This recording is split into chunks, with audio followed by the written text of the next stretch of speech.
Hi, and welcome back to Dadventurous. Dadventurous. We're back for another episode, another week of shenanigans. That's true, it's true. Had a rest last episode. You did. After getting beat up pretty badly, but... After completely decimating my Gloom spawn with a nat 21 attack. That also, is true. Though, That's true. And closing a rift. Yeah. We're going to jump back in, continuing the story of Mirelight here. Things are building up. Attention. Excitement. One day away. Oh, no. Oh, no. But we're going to jump back in here pretty quick. So if you are ready for your recap, then you may take your cap off and then put it back on, which would be a recap. A recapping. That's true. Hey. Boom, boom, boom, boom, boom. Boom,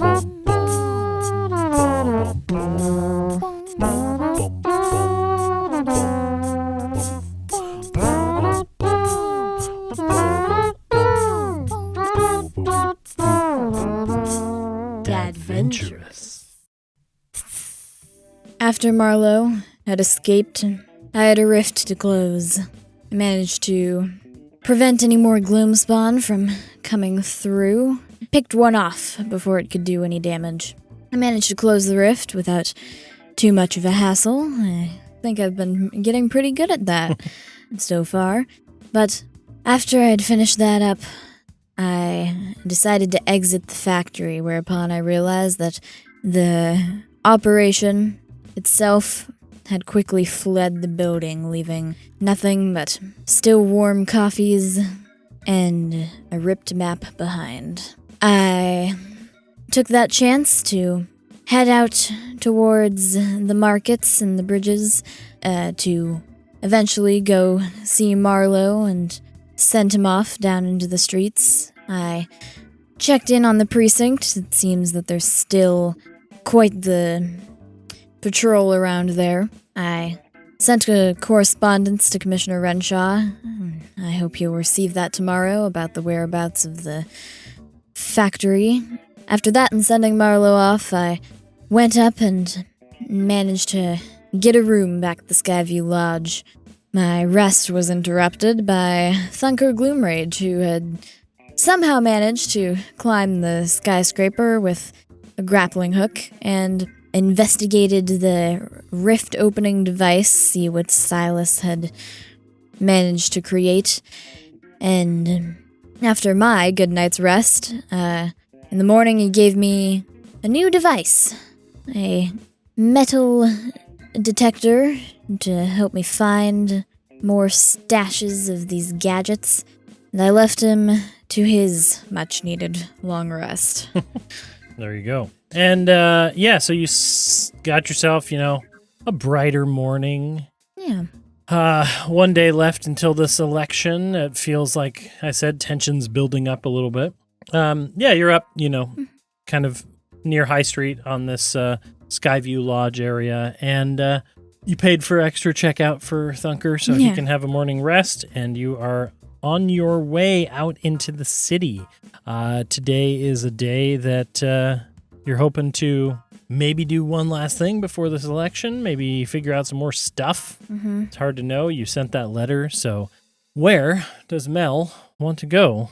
I am going to head down the street and, for both a breakfast and a checkout to see if the Nightmare has had anything to say, I head down over to High Street Bakery. Okay. And the little gnome lady comes in. She gets you your standard breakfast. I believe I told her to leave it in the alley. You did. Outside. That's true. Mm-hmm. You said out on the outside. So I think Yeah, go ahead and make an investigation check as you are back there. 16. A 16? You do a pretty thorough check. It hasn't been that long. You don't see anything yet. All right. I still have 24 hours till basically. the election? Yep. Okay. I finish up my breakfast, and as I head down the street, is the span closed? Yeah, this is on the same street. It is closed in the mornings. It's more of a nightclub and evening thing. But last time you were here, they were setting up for an event, and there were people moving even in the morning time. I think right now you don't see a lot going on around the span. Whether or not it's closed, you'd have to go check, but the doors are closed. Okay. But it's up Yeah. to you if you want to scope it out. No, I don't think so. I was just wondering with Marlowe's absence if they would continue on, it seemed. But Something you'd have to figure out. I think I'll leave that for later. Okay. I continue down the street. Want to head off down towards the bridges again, Okay. I think. Yeah. Head over, check on some things. And Okay. Yeah. You head to the Bridges Market. I think you left Dunker where he was. You know a couple things. You know that somewhere in the Bridges Market there's another potential Gallows factory stash. You don't really know what. So there's something around here. The ogres are in town right now in the district over by that warehouse. Yeah. And somewhere, I think as you're kind of getting there for the day, you look over towards this post office and you see Arthur Mudchop checking in for the day, gathering up all the letters, and after a little bit, he sets out on his deliveries. Nice. So maybe in a couple hours or something, he would be able to tell you what's up. All right. Sounds perfect. I think I head into the bridges. I head into the market square, Okay. kind of by that fountain in the middle. And I want to pull out that little metal detector that Thunker just gave me this Okay. morning. See if it can sense anything. Okay. From just the center of the plaza. Yeah, so you pull around this device again, kind of like a metal little box, phone sized Yeah. with a little antenna up top. And it was called the Cloud Cafe, by the way. The Cloud Cafe. Oh. That's right. And you start scanning around, and nothing at first. You pass by your bakery shop, you pass by some other vendors and things, and then as you're cruising along a little bit, can you make an investigation check for me? Yes. 18. An 18. Okay.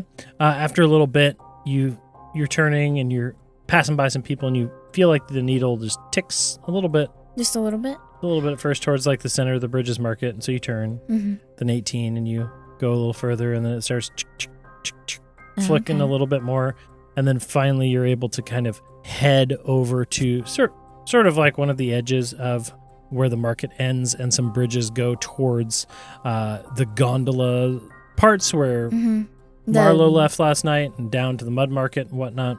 You see that the needle is pointing towards this kind of half permanent vendor stall here that is hanging out. Okay. On the edge of this thing is it's like a kitchenware shop. Oh. Yeah, so like on the outside they have a spatula and a knife on this like wooden sign crossed over, and they're hanging out, and we're gonna call it the cutting block. The cutting block. I like it.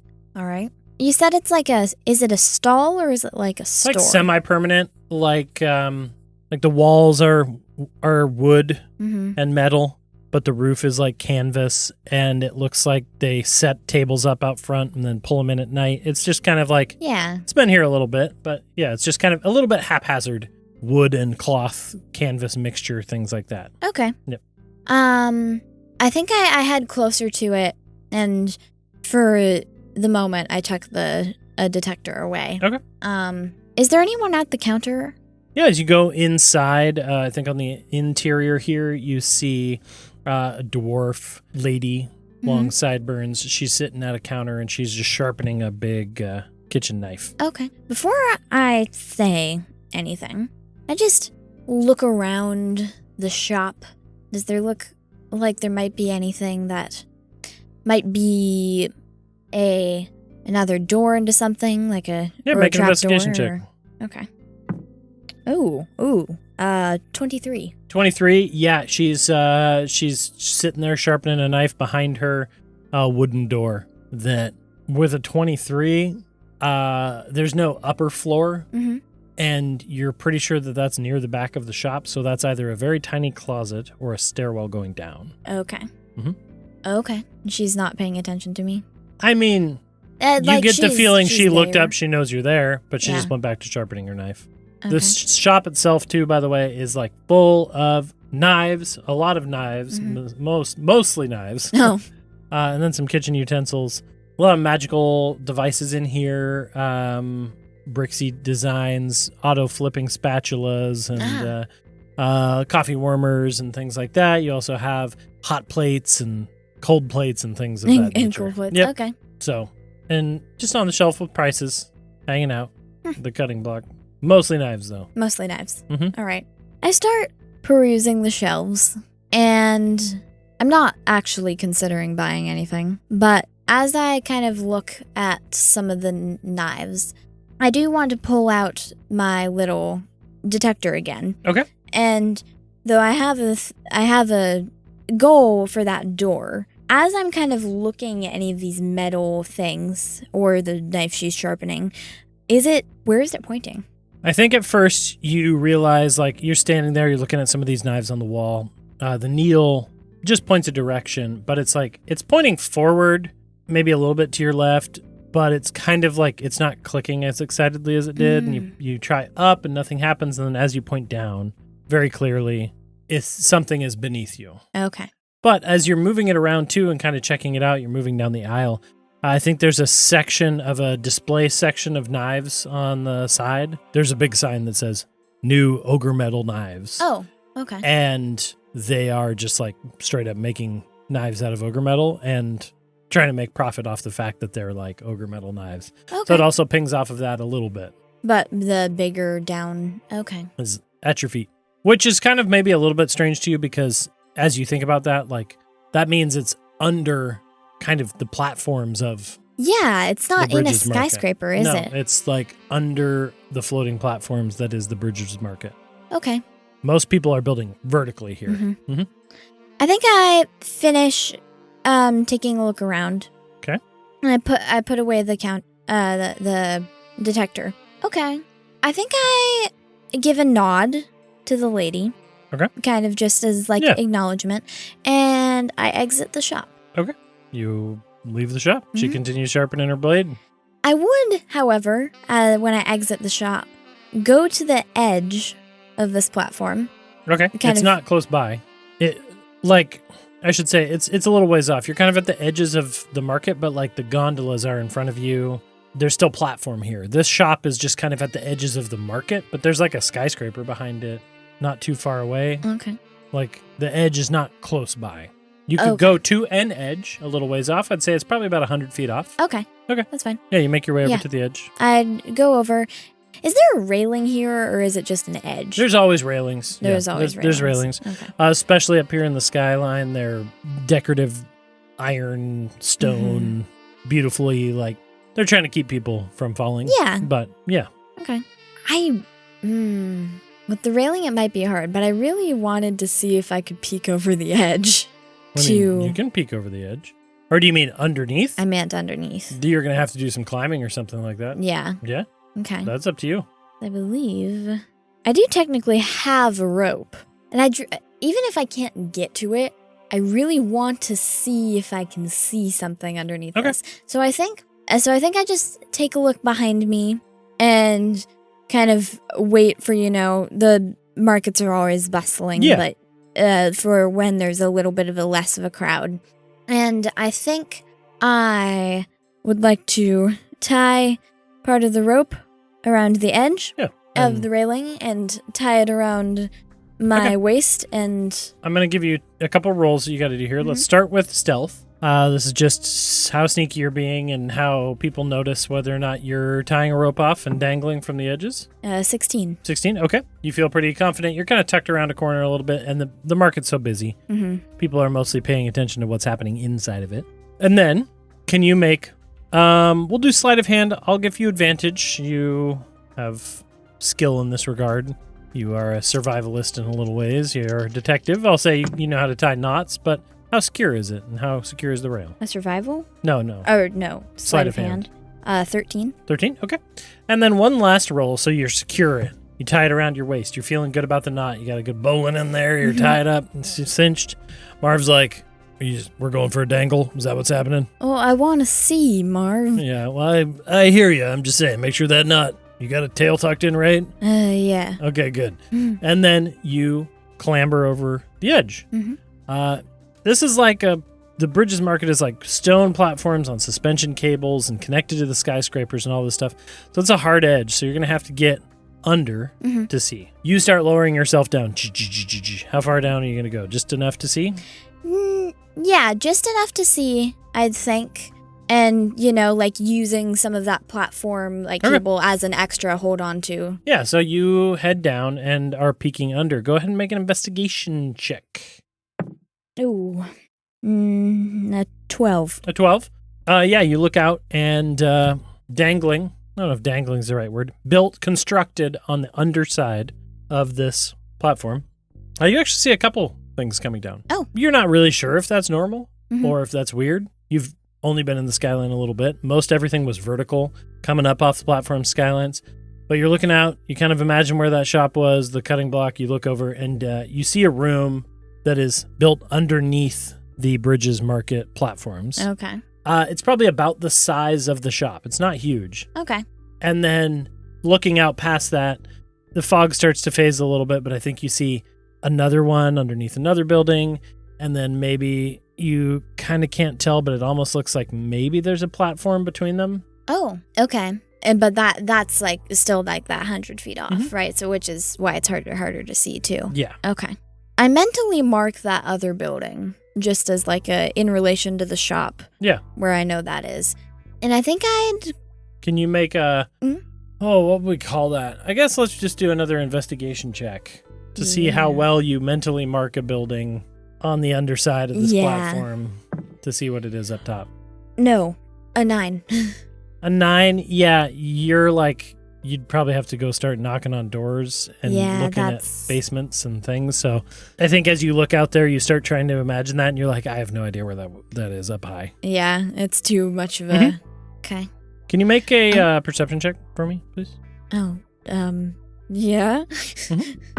Why? Why did I roll the 2 numbers on both of my dice twice in a row? That a perception? Yep. That's a 7. Can you make a dexterity saving throw? What? Oh. Also not good. A 10. Okay. What does Mel lose in this moment? Oh. As a soft I was even going to start climbing back comes up. by, and a proboscis from a glowing moth reaches out and takes something that would be relatively on your person. In range, too. Okay. Coat or your boot, or you can roll for it, too, if you want. But I might roll for it, actually. Okay. Here. Okay. I can roll... Roll me a d20. Oh, a d20. Okay. Yep. An 8. An 8. So then I think... you're kind of reaching to go back up and grab. And I think with an 8, I was thinking lower body. Under 10, you go up and you feel this tug on your boot. Ah!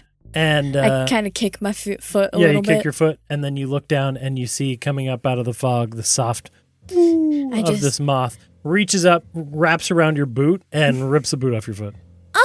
I just kind of stare at it in disbelief for a second and just go, come on, I thought we were friends. I think it takes the boot and it tucks it up onto its body, and I think it circles around you underneath a little bit. Yeah. It's not necessarily, it doesn't see this as a negative thing. No. It's being nice. It just grabs just taking stuff. Okay. It's circling underneath you going, ooh, ooh. I just glare at it for a second. Marv's like, that thing is it really just the same one? It just keeps following you around? I don't know. Wait, actually, can I make a insight or a history check on that thing? I want to know if it's the same one. Your choice. Why am I rolling so terribly? 10. Doesn't take much low DC to see that thing has a bunch of stuff tucked into its body and stuck to its little sticky body, and your old hat is still attached to that. It does appear to be the same glowing moth that you saved once upon a time. Yep. I think I'm just stare at it and kind of narrow my eyes and just shake my head and go, that moth. I think I start climbing back up and just go, let's get out of here before it can steal my other boot, too. Okay. I only have one spare boot. Yeah, so you start climbing back up. You reach up and get to the top. and kind of clamber over. As you're reeling your rope up, I think you notice and you're looking over the ledge. Yeah. And you didn't hear anything. It was so soft, so quiet. But this thing is actually perched on the underside of the Bridges Market, upside down, clinging. And it like crawls out and its little head peeks up and looks towards you and cocks its little weird moth head back and forth. And it's like, boo. And then it skitters back in and seems to rest underneath the underside of this market. Oh, so that's kind of cute. Okay. I think I put away my rope and stare at my like unbooted foot, and I think back for a second. Could that boot that I had that I brought back to my hotel room, fit you? Could it fit? Absolutely. Okay. So you have mismatched boots. Yeah. I think I'd go back to my hotel room, Well, you have this stuff on you. You're not. Oh. Yeah. Did I take the boot with me? Yeah, you took the boot with you. Okay. I think I pull out the you pull out the boot and slip it on your foot, and you have a brown and a black boot. Very clashing. I just look and go, I'm going to need to get some new stuff after this. Okay. That was an encounter. I really want to get into that door. You got to think of something. How. Okay. You got lots of tricks in the trade. You got lots of stuff, so. Actually, here's a thought. Looking up at that sign, if I walk back over to the cutting block, looking up at that sign, is it hooked on? The sign? From what I can tell. It's hooked on, sure. Okay. Yeah, it's like one of those swinging wood signs, yeah. Okay. I have a plan. Okay. It's not a very great one, but it is my only plan. I want to tuck onto the side of the building, onto the side of this semi-permanent stall. And I'm going to take out my crossbow. Okay. I haven't used it in a while. That's true. But I still have it, and I want to take it out, and I want to try and see if I can shoot down that sign. Yeah, go ahead and make an attack roll. If I can. Oh, okay. 24. A 24? I was not expecting to roll 19. I mean, I'm not exactly sure what you're looking for here, but you hit it, you want it to fall down. Mm-hmm. Easily the power of that crossbow bolt slams into this thing, wedges into the wood, and launches it in a direction where it flies off, hits the ground, clatters, makes a ton of noise. A lot of people gasp. I quickly put the crossbow away. And I think you see the dwarf woman run out of the doorway into the streets, and she's looking at the sign with a crossbow bolt in it. Okay. I think as she runs out, I kind of I want to clip around the corner of the building, so when she's running into the plaza, and duck in through the door. Okay, stealth check. Okay. I got a nat 20. 20, okay. For a 22. Yeah, the force of this crossbow bolt and everything launching it off, I think it flew off in the air. I think somebody panicked and ran for a second, and you look over, and this dwarf female lady is like assuming that was the person who ruined her sign, and like you look over and she's like chasing and tackling somebody random. Okay. And there's just so much commotion based on the sign and the dwarf that you are easily able to sneak in and go into the cutting block kitchen store. You make your way to that back door? Yeah, I would. Yeah. And like quickly too, but I try the handle. Okay, the handle's locked. Handle's locked? Mm-hmm. Okay. I quickly look around. Under the counter, because that's usually, if I want to peek in, is there any key lock Make that box? investigation check. Oh. Not great. That's an 11. 11, you're looking around, you see a hook. Mm-hmm. Keys aren't there. You're thinking she probably has the keys. Okay. You don't know how much time you have, but you have other ways of getting into doors. Through a combination of shoving and wedging the door, perhaps using some of those large knives that are hanging around. Trying to wedge it off its hinges type of thing? Yeah, wedge it off and or force it open. Okay, I'm going to tell you this right now. We're going to do this in rounds. 2 rounds, if you don't get it into this door, You're going to have to deal with a different problem. Okay. So I'm going to be rolling stuff in the meantime, and then you're going to roll. So starting it off, you're trying to use your strength, basically, to wedge this thing. You grab an extra thick knife off the wall. Go ahead and roll. And I just rolled the DC you have to beat. A strength saving throw? Mm-hmm. No, strength check, not a saving throw. Check. Athletics check. Athletics check. Okay. A 21. Okay. I had rolled a 17, so that's good. Okay. With a 17 or with the 21, you get that knife in there and it's got a little latch on it and you start prying sideways, enough pressure that you're starting to get enough clearance that you feel like that latch is going to go. But next you need to get twisted just a little bit more to get the lock undone too. Mm-hmm. And so you're going to need to do this again. I'm going to roll one more time. Okay. You got to roll your choice here. On this one, athletics or sleight of hand. My athletics is better. Okay.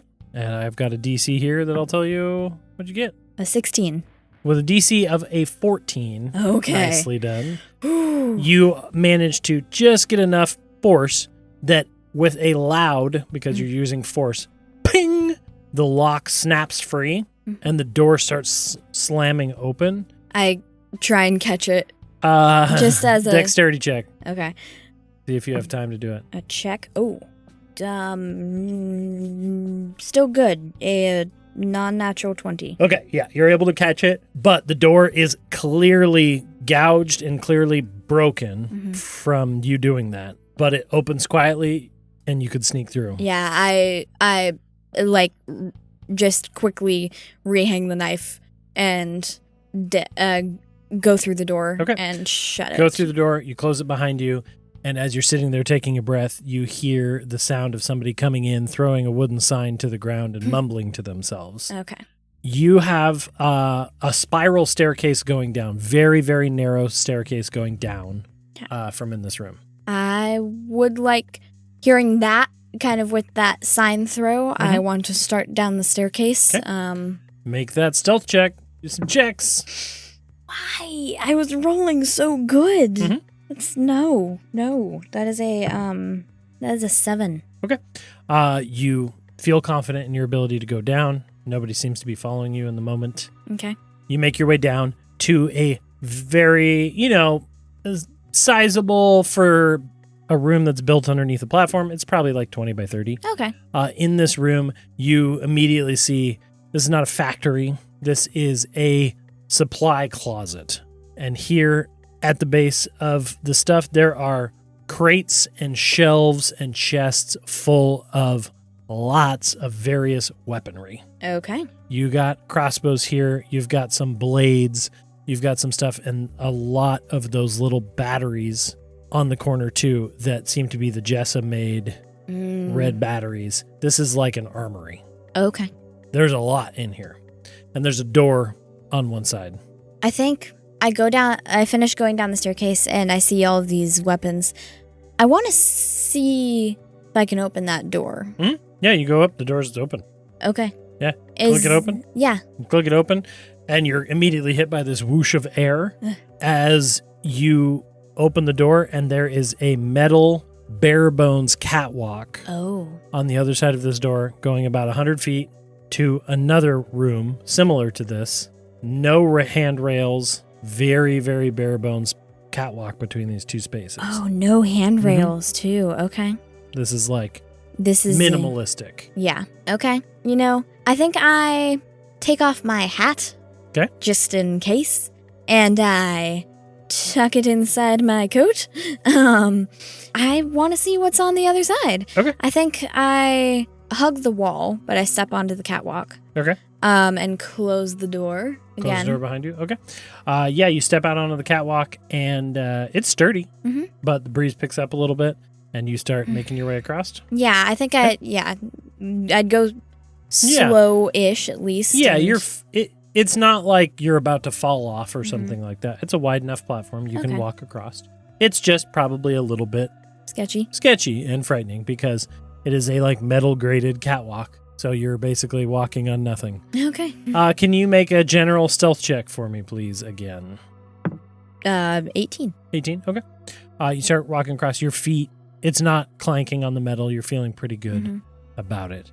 About halfway across, you hear the soft pitter-patter of a very large creature next to you. And you look over to the right, and walking upside down along next to you is this glowing moth.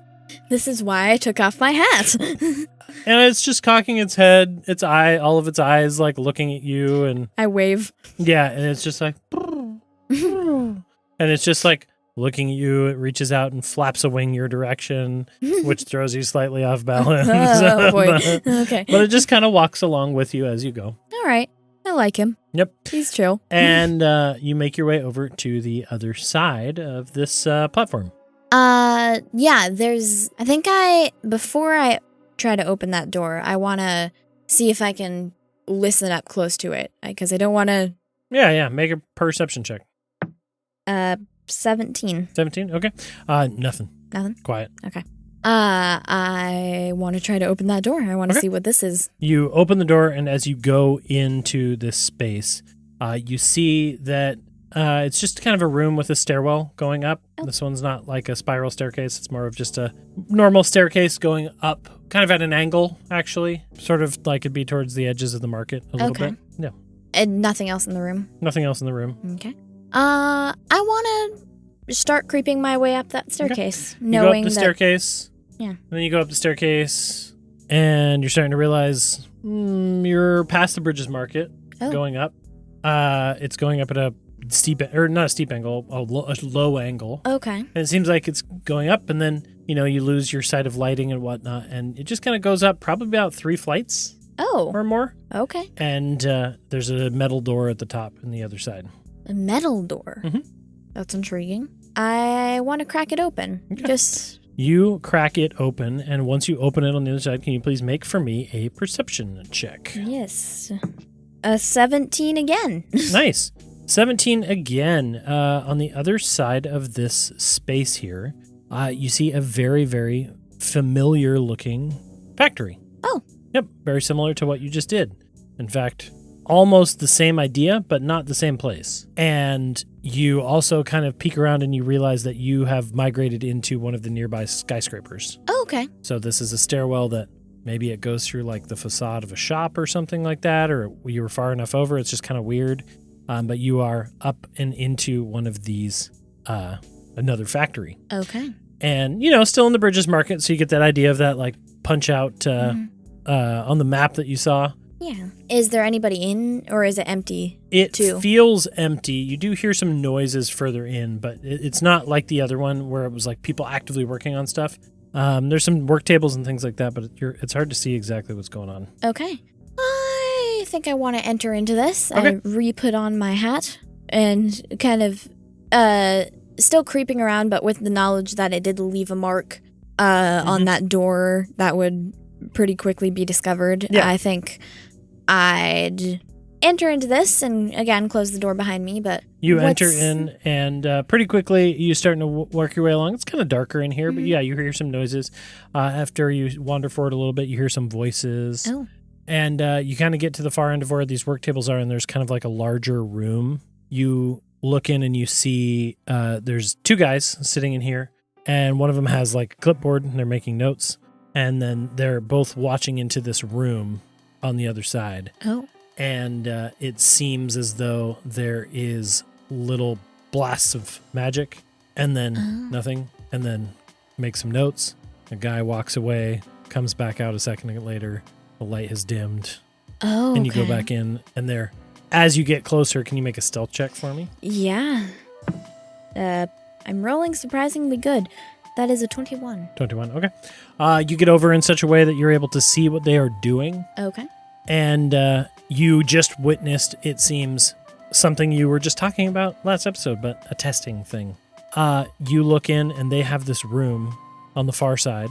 One of the guys is wearing an MMCD officer outfit. Okay. He appears to be one of the ones that would be good at closing rifts, for example. Mm-hmm. And the other officer. One is kind of like a lab tech or a engineer or something. And inside this room, you see a bunch of broken little glass figurines, and you think you just witnessed them testing another one of these, creating a rift. And closing And then it. the guy goes in and closes it. but they're testing this and they're creating a rift. And I think as you're sitting there watching it, you see another glass figurine in there, charged with red magic, enchanted in some way.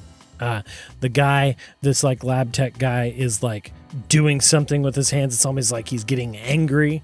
And then he presses a button and goes in there, and the thing breaks, and a small little rift like opens up. And I think what you notice is as it opens up, a creature comes out. And whether or not it like can't see them, or it's a one-way glass, it's kind of unsure. You see this creature, Gloomspawn, crawl out of the rift, look around a little bit, look down, and then dart downwards. Down? Down. Into the floor? It's hard to tell from here. Down, though. Oh. And then the guy walks in, spends a few minutes, closing the rift. Oh, okay. Checking off the next thing. So this is a test zone, and they're writing. Okay. I step to the side of that doorway, so I'm out of that view. I probably can't see them anymore. I want to look around for any other side rooms or file cabinets. No? Main stuff you're going to find is going to be in that room with those guys. Okay. I think I look back inside, and I know it takes time to close a rift. Mm-hmm. So I think I wait until they set their next test, until that another rift opens. Okay. And we'll say you wait a few minutes, and pretty soon they start another one. This time the guy is like sitting there, and he's like cracking jokes, and he starts laughing, and he's trying to get all interested and laughing and getting humorous and happy. And then he again triggers the thing and breaks it. And this time like a little green, like again, red, but sparkling magic in the background. But there's kind of like this like lime green, kind of almost strange, but yeah. Is there a motion color correlation from what I've seen before, or is that new? Bit. Okay. Huh? No, you've seen that before. Okay. You just haven't really seen a happy rift. Okay. Yeah. I think I'd wait for that MMCD officer to go in. Yep. No creature comes out of this one. Pretty soon, the guy makes his notes, and then the MMCD officer kind of like stretches his back, yawns, takes a sip of coffee, goes into this door, and closes it behind him. All right. When he closes that, I lean in through the doorway, and I would like to, at the guy holding the clipboard, or at least one of the guys holding the clipboard. There's just two people. Okay. I would like to hold up my hand and do a little fist, and I'm going to, for the first time outside of testing it, activate that Ring of the Ram. Okay, the Ring of the Ram. Are you hitting the guy? I am hitting the guy. Where are you directing his energy to go? Are you trying to blast him into the room? Not into the glass, hopefully against a wall. Okay. Yeah, we'll say you're at such an angle that you just lean out, not being stealthy. He turns and looks at you, and he's like, huh? And then you hold that ring up by Thucker Gloomrage, let loose, and a spectral ram flies forward, ram's head, and collides with this guy as he is flung backwards, I believe. Into a wall. And I think it does some damage. I technically need to make an attack roll, but I'm assuming he has a low AC because I got a 15. A 15 absolutely hits this guy. Yeah, that is a lot of damage. It's not going to take much. That is a 11. With 10 HP as an NPC civilian, this guy is blasted into a wall and knocked unconscious. Okay. I think what catches your interest a little bit too is the MMCD officer on the inside. No notice. Okay. He seems to be in some sort of soundproof, maybe vision-proof room. Okay. Yep. And he's sitting there with his hand up, trying to close a rift. Okay. Yep. I think I knock that guy backward. Yeah. So there's the guy making notes, the MMCD officer, and the guy who was opening the rifts, right? The guy making notes and that guy are the same guy. Oh, okay. Yeah, okay. Just two people. Just two people. Yep. Okay. You just knocked out the only other guy outside the room. Great. That is perfect. I dash forward and grab his clipboard. Okay. And kind of whisper, sorry. Yeah, you look at the clipboard.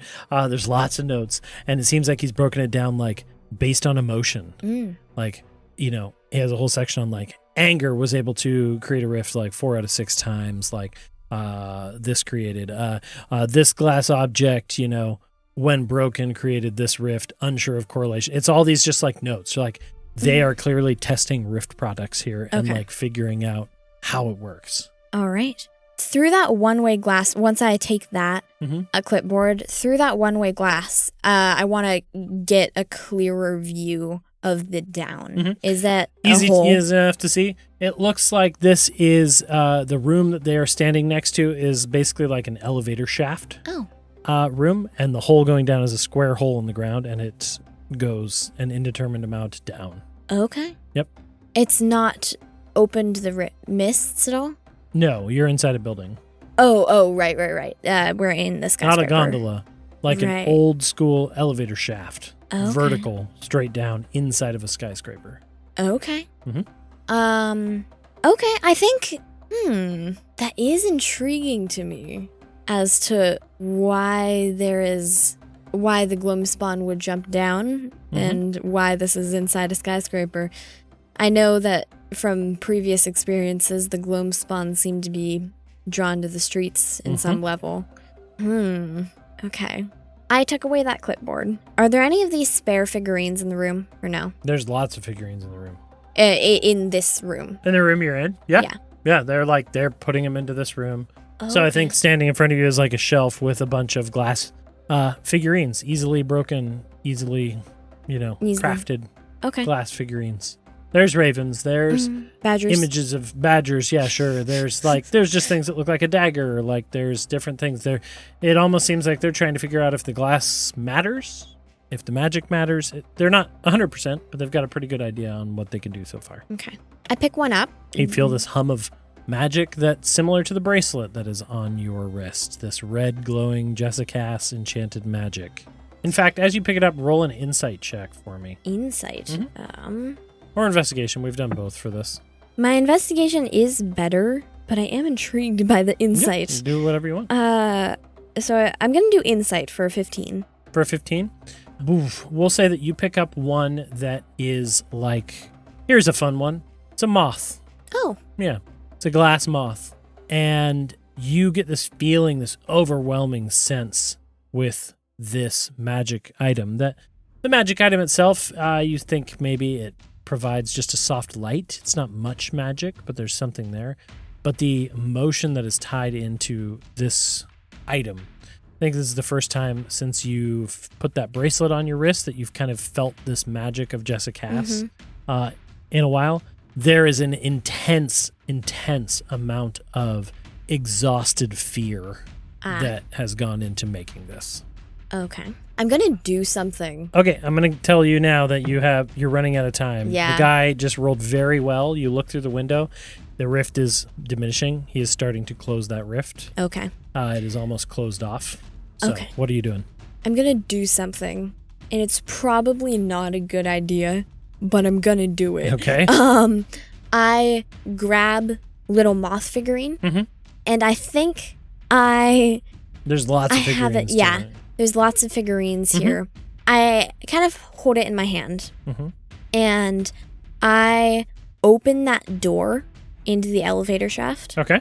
Better do something quick. Yeah, I open that door into the elevator shaft. Okay. And a guy he's finishing closing off the rift. He hears the door open. He's like, "Hey, what the?" And he turns around, looks over his shoulder. I throw the moth figurine. Okay. At kind of at where he's standing, not at him, but like at his feet? At his feet, kind of. And as I do that, seeing what the lab guy was doing, I think I kind of lean into my kind of panic in the moment of just doing something on the whim, and just this whole ordeal has been rather stressful, and I don't know exactly how this is going to turn out, and so there's a little bit of that fear there. And I kind of want to channel it into that, like what I've been doing for closing a rift, but I want to channel it, and I want to throw it at the guy's feet. Okay. No roll necessary here. You throw it, it shattered. It is meant to shatter. And I don't know if your intention is to create a rift exactly, but you throw it, it breaks. He's like, hey, what the? And he looks down and he goes, oh no. And the one that he was just about to close pauses. Oh. And the one that is at your feet, a little pinprick of light starts to open up. Of the rift or of? A second rift. And you have this green, happy rift that was over here with a happy emotion, and this one out of like panic and fear and anxiousness coming up. And the two rifts start forming up and coming together. Oh. I don't know what your intention was. My intention was to open a second rift since he was already closing that one to keep him occupied. Yeah, he's occupied. Yeah. Because now the rifts, this one has stopped. It did not close, and it starts to like sort of jump and glitch in midair a little bit. Oh. And the other one, this fear one that you just created, starts to form, opens up, and then this green happy one collides with it, and they kind of swirl together in this mix of like deep purple green, and this rift that was small and almost closed, a new one opens up, launches into existence bigger than the previous one, kind of combined together in this chaos. And the guy's like, oh, and he steps back. He's going to make a dexterity saving throw to see if he's sure-footed. Okay. Steps back away from the elevator shaft, and pretty quickly you see that this rift opens up, and two Gloamspawn start crawling out. Small, for sure, but they start crawling out. Okay. Depending on what you're thinking here, he is absolutely distracted because now he is in this room with a bigger rift, two Gloamspawn, that he might have to deal with personally. Okay. Mm-hmm. I throw that, and that all of that's kind of happening. While that's happening, I want to look straight down that elevator shaft. Okay. Can I see anything, or is it just shadow and fog? Let's say this. You rush into the room. Mm-hmm. You look straight down. Investigation check. You can do it with advantage, but it's a high DC because it is still the Mirelight city. Mm-hmm. No. Okay. Investigation. Mm-hmm. 15. 15. That's kind of was the DC I was thinking was 15 and above. I think what you notice as you look down is like maybe you thought you'd see a room down there. Maybe you thought you'd see something. And I think maybe you expected this or maybe you didn't. It goes down. Mm-hmm. And it goes all the way down. This is the thing that as you kind of skid over there, I think maybe you kick a little old bolt off and it goes down and you hear it just go ping, ping, ping, ping, ping. Okay. Nothing. You don't hear it hit the bottom. This goes down to the streets. Okay. And I think even with that 15, one of these Gloamspawn maybe didn't notice you, maybe got attracted to something else, comes out of this Gloam rift, looks at the situation. One of his friends, or one of his other Gloamspawn is attacking the MMCD officer, and it just looks at that hole and dives down. Okay. Which you have seen before. Definitely attracted to the lower levels of the city. And I think in the moment, make an insight check. Insight? Yeah. Oh, 14. 14's decent. How long have they been doing this? Mm-hmm. How many Gloamspawn have they added to the issues that the streets already had? Why? What is the purpose? Why is the Gallows family not only creating rifts, but like purposefully sending them down below? Mm-hmm. Without a care. Without a care. I think the immediate thing on a 14 insight that you think about is like the streets is about to have a rough time. Mm-hmm. If Haystown was having a rough time, potentially intentionally, the Fens and Merkborough and stuff, all those places down below, they are getting the short end of the stick here for what the Gallows family is doing. Okay. You hear panicked yells from the MMCD officer nearby you. He is locked in combat with a creepy little pig-like Gloamspawn that came out that is like darting around the room with tusks and is trying to bite him and stuff like that. It's very weird. And you have this rift next to you. Okay. Oh boy. I had a half thought, but I don't think I'm going to it was a curiosity of if I could follow that down the elevator shaft, but that'd be real hard probably unless if there's cables. There's not cables. I would say that there's ladders, but I would also say that you rode the gondola up to the skyline. You know that that's a long climb. Yeah. That's going to be some checks for sure. You absolutely can, but that is up to you. Okay. I think I take one last look at this guy. Mm-hmm. with the rift, the bigger rift, and the locked in combat with the gloom spawn.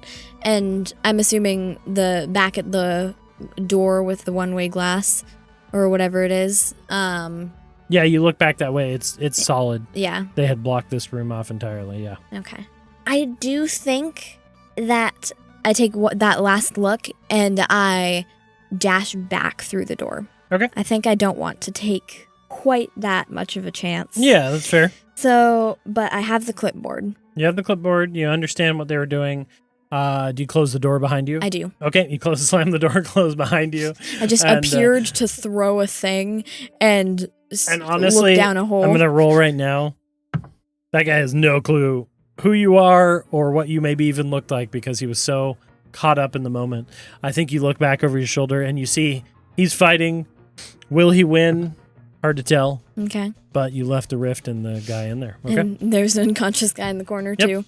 I think I just leave the whole thing. Kind of a little bit of regret for intentionally opening a rift, which is something that I've warned against. Yeah.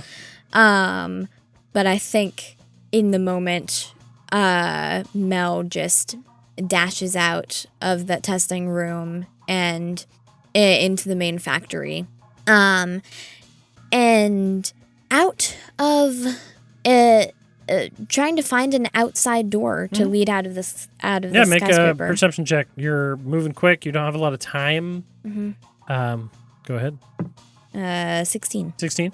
You're looking around, and I think what you notice first and foremost is there is a door out going the other way.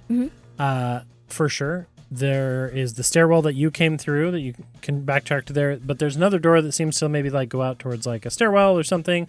The edges of the thing of the skyscraper opens, and you see a couple shapes coming in. Oh, okay. And how far away is that outside door? Pretty far. I would say you're probably about 60 feet away.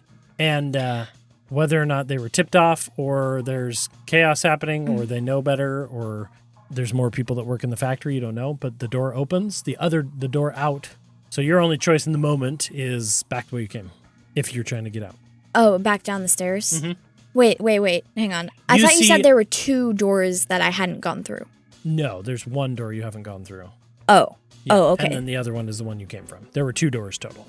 And the one that you haven't gone through opens up and people start filing in to this area. Okay.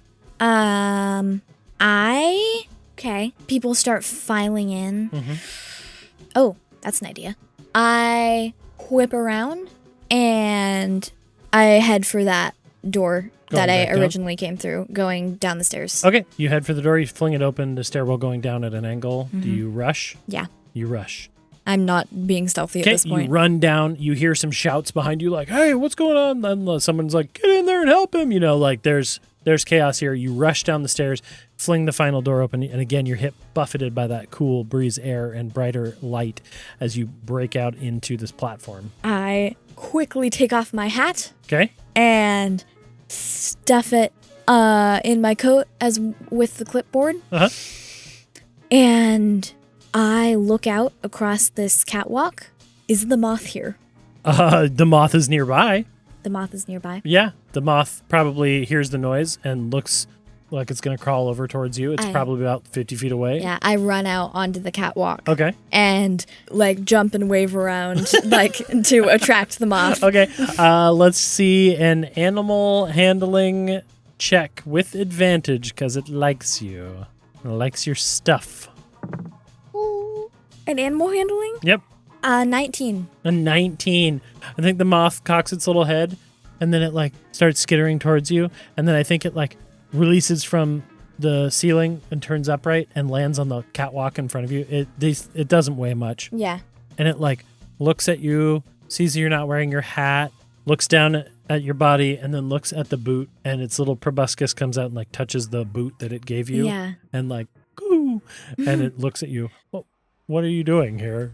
I'm making an escape. Okay. Hopefully. Okay. With the 19, the moth seems to appreciate your presence. All right. As you are standing there having a moment like the T-Rex or the classic fantasy, Yeah. touch the nose of the creature. You hear a voice from where you were headed, the shop, the cutting block, and you see a dwarf woman coming through, and she goes, I thought I heard something. And she pulls out a bunch of knives that are like glowing red. Oh. And she looks like she's about to throw them towards you. Wait, can she see me or does she just see the moth? She sees moth butt, mostly, yeah. Okay. And then behind you, the door swings open, and you got these guys, MMCD Gallows officers running in like, hey, stop!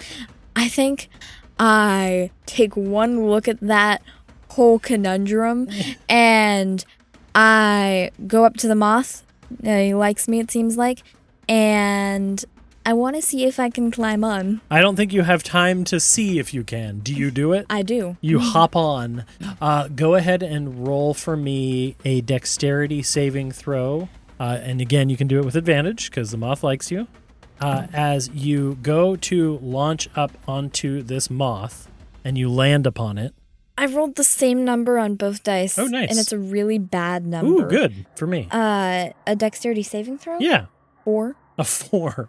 You go, you grab the moth. The moth has not had anybody ride it before, and it kind of freaks out a little bit and launches off, and you roll across its back.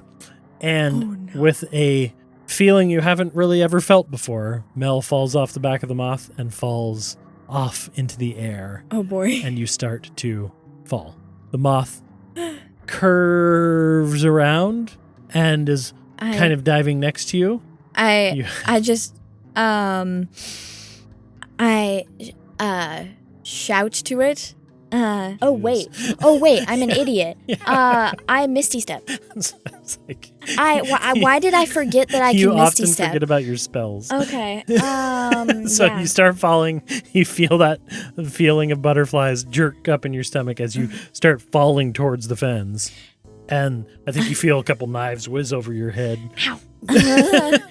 And the moth starts falling with you. Okay. Almost looking at you like, what are you doing? Like, hey there. Ooh, yeah. I think there's a little bit of that shock moment from falling off of a moth. But I think I quickly, since he's next to me, gather that mist that's flowing past me around me, and I teleport onto it. Okay, you teleport on. This thing can fly and I cannot. You grab onto the like weird fluffy tufts of a moth body, and Marv's like, "This is the craziest thing we've ever done." Yeah. And the moth, like with a flattens out a little bit, glides off underneath the Bridges Market, and starts taking you somewhere.